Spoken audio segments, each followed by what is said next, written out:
Yo, what's up, guys? Welcome back to Sobriety University. Man, it's been a minute since I made a video, and I really wanted to kind of get back into things and, say what's up.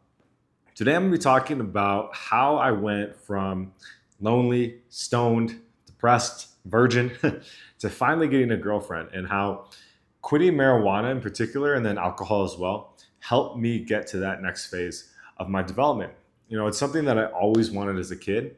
And to be honest, not having a girlfriend, not having a relationship was a big motivator for me to start using substances and sticking with substances because it filled that hole that I felt. It filled that, pun intended, it filled that emptiness I felt from being single, from not being able to have the confidence or courage to go talk to women.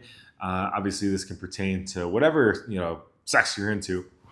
And really, the main key here is that because I wasn't able to develop healthy relationships, ones that I really wanted and I really craved, I developed a relationship with Mary Jane per se.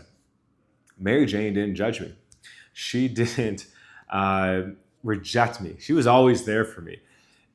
Now, funny enough, she kind of stopped working per se, but in the grand scheme of things, I was always able to turn to Mary Jane to get my high. Since a kid, I really wanted, a relationship. As soon as I started to see girls that I thought were pretty in elementary school, it's something that I really wanted. I really fantasized about. I dreamt about, and I was very pretty socially awkward. To be fair, like I didn't have great social skills. I wasn't good at sports. I didn't have, really anything of social status within my, peers. And because of that, I felt a lot of depression. I felt a lot of loneliness. I had friends, but none of them as well were like dating. We were all just a bunch of single guys, like, um, doing our thing. And I'm just make sure this is on. Yep. And hanging out, playing video games, playing Pokemon or whatever. So when I got into, I think, middle school, I started to get into sports a little more, and I kind of started to realize I actually had some athletic ability. So I slowly got into the more, you could say, crowd of people that were in athletics and stuff. And those were, in my school anyway, like so and so popular kids. So I got involved in that crowd closer towards like eighth grade. And then once I got into freshman year in high school, I really started to excel at running. And so I was in the paper a lot. I started to get some more, social confidence. I started getting moved up into the more advanced classes in terms of like, um, intelligence, you could say. And it was, I was never dumb. I just never really took school seriously because I always felt like this depression and emptiness inside. As you guys might know, like, and can relate to, right? That feeling of just not feeling like you belong or not really wanting to be alive, but yet you're alive, so you have to go through the motions. And so, continuing on, like once I got into high school and started to gain some popularity, I started to, I had a girlfriend here and there, but nothing ever really came of it. I still haven't, I hadn't developed those, my internal confidence. So on the outside, I was confident, and the outside, I had clout and status and stuff. But when it came down to um, actually like believing in who I was, I did not have that ability. So what happened from there is that I got into college. I went to University of Wisconsin Madison, big university. A lot of pretty girls there, and I started smoking weed right after high school. Right, I started to. I remember the night I went to. I just called up this random guy that I knew was a stoner. I'm like, "Hey, can I come smoke weed real quick?" And they're like, "Wait, what? You, man?" Like, 'cause I was like kind of straight edge. Like I did sports.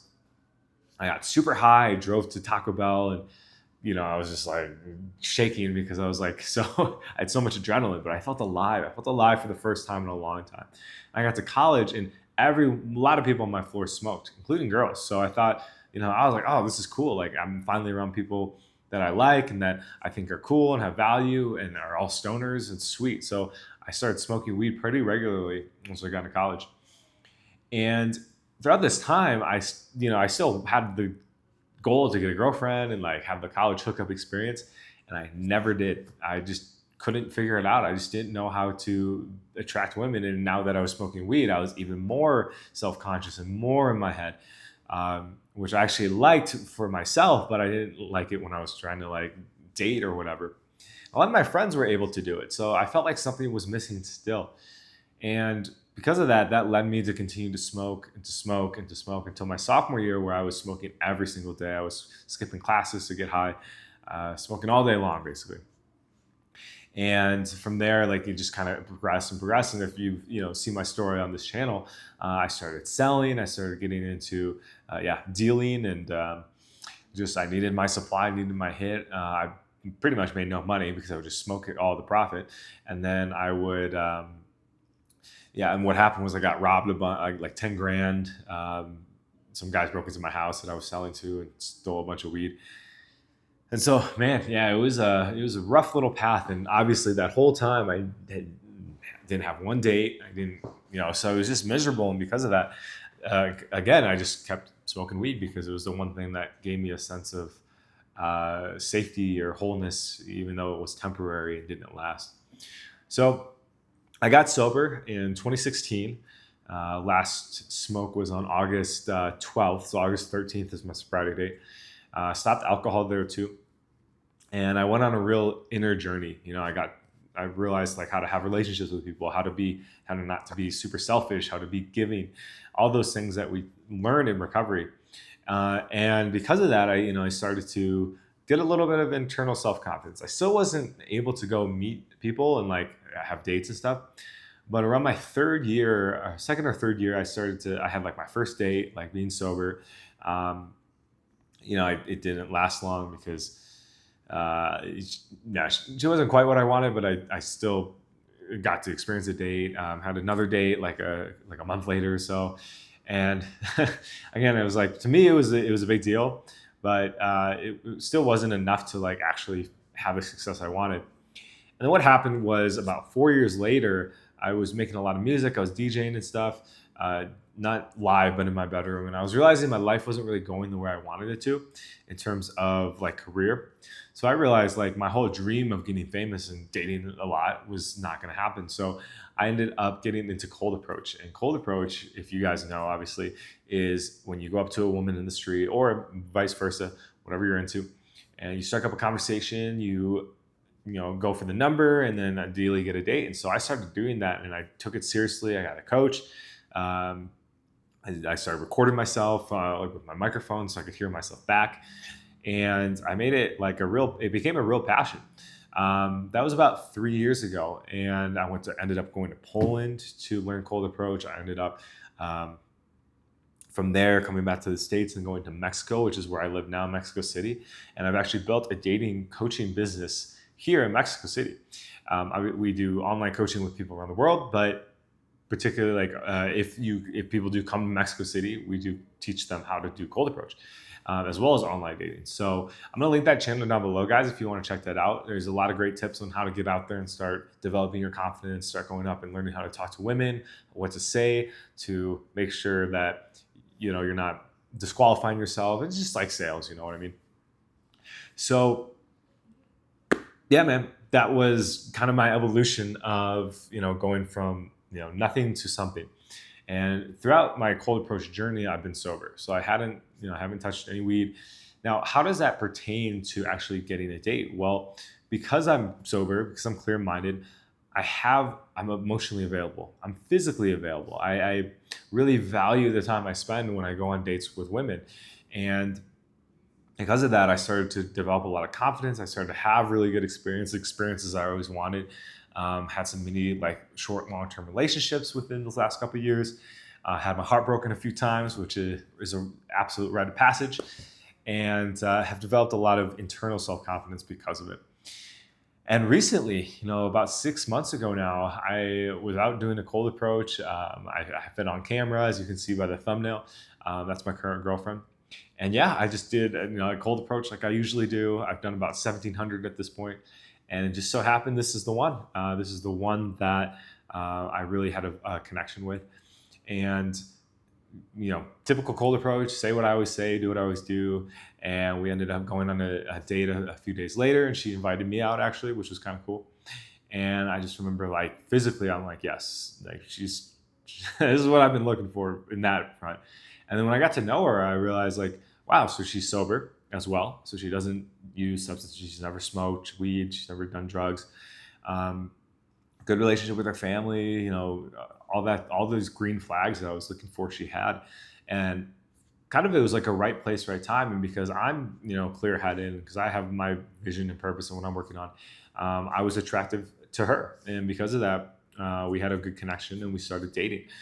We became exclusive pretty quickly, which is, something I was pretty against. Like I was like, and we didn't call ourselves boyfriend girlfriend, which I waited a few months, which I do recommend if you watch any of our videos on the dating channel. But we agreed very quickly that, yeah, like I'm looking for something long term. That's what I told her, and she told me as well. Like, yeah, I don't want to play around. I'm not looking for to be somebody's side piece to say. Like, I want something serious.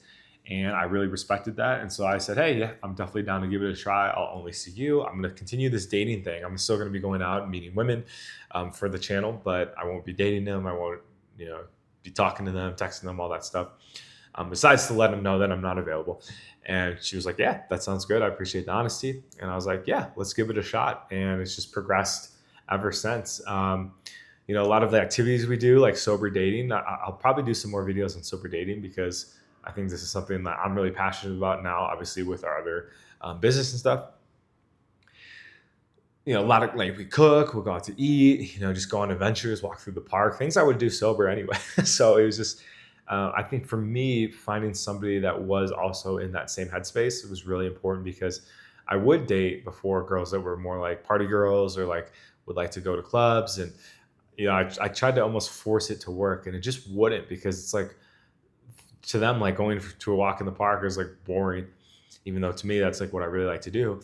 And then to me, going to a club is like I couldn't be bothered, and that's what they love to do. So there was just an incompatibility. I think that's the word of the day is incompatibility or compatibility, like finding someone you're compatible with.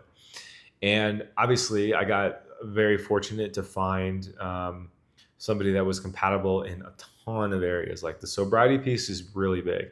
And we've been dating almost 6 months. I really see that now. Like she is emotionally available. She is available to talk about difficult things and have difficult conversations. She's not needy. She's not always seeking attention. She's like grounded within herself. And that is a big benefit of being sober is you get to have that connection with yourself. So if you are out there right now and you're like kind of working on your sobriety thing, like know that you will over time develop that connection with yourself and learn to be comfortable in your own skin. When I heard that when I was getting sober, I was like, no, dude, there's no way. Like, I can't even believe that. Like, they're just saying that. Being 9 years clean now, I see that's definitely the case.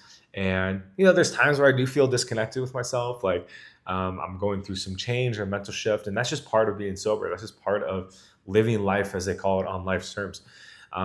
That anxiety I feel when I have to face something within myself, or I get to face something within myself.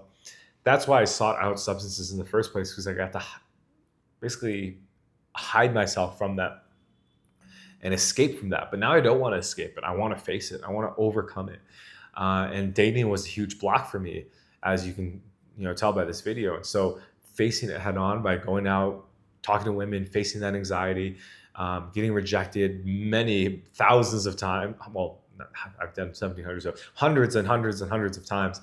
Now it's built a lot of resilience, and it makes me feel more comfortable in this world because I know that, like, I don't really need anyone's approval. There's people's approval I want, but I don't need, like, if someone rejects me, like, who cares? Like, I'm still me. I'm still happy-go-lucky. I get to have a good time. I get to work on whatever. You know what I mean? So I just get to be myself. And that would be my biggest encouragement to stay sober and continue on the path is you get to develop that ultimate relationship with yourself. And then, of course, the universe, higher power, spirit, whatever you want to say, call it. But really, like, who you are as a person, you get to embody that even more. I play sports. Obviously, I tore my rotator cuff a few months ago playing football. So that's why I'm doing these little stretches. But I just live a free life and I get to do what I want, and I get to work on, and I'm evolving and get to work on new passions and projects. If you follow me on Instagram, Joel Lee Henry, I'll put it in the link as well, or in the description.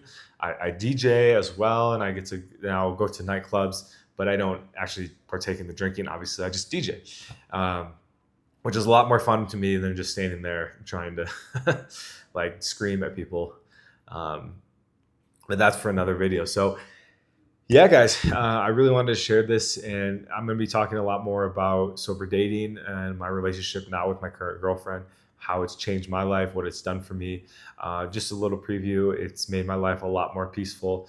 I have something to work towards in developing that stronger relationship with her. I've had to face a lot of things in myself, a lot of blocks, a lot of insecurities that came up, that dating casually I wasn't able to, accomplish because I was just dating to hook up. And now that I'm dating for something longer term, I am a lot more focused in my like career and my day-to-day life as well, and becoming a better person in the process. So I would say really, guys, like if you are, sober and you are trying to find some motivation, because it can be hard in the beginning, think about like how great you can have use relationships as a tool. Like you're gonna have amazing relationships if you stay with it. If you go back to smoking and doing drugs and stuff, like yeah, it ain't gonna happen. But if you do stay focused and on the path, you will be able to one day have the relationships that you've always wanted, with friends, with family, with obviously women or men, whatever you're into, and to have the love in your life. And that is something I'll say this is my final piece, is I have love in my life, and I get to love other people and feel love in return. And it's beautiful. It's what I've always been looking for. It's why I started using drugs in the first place. It's why I quit drugs, so I could have that one day. And it's why I stayed off drugs, so I could finally, have something deep and lasting with another person and other people.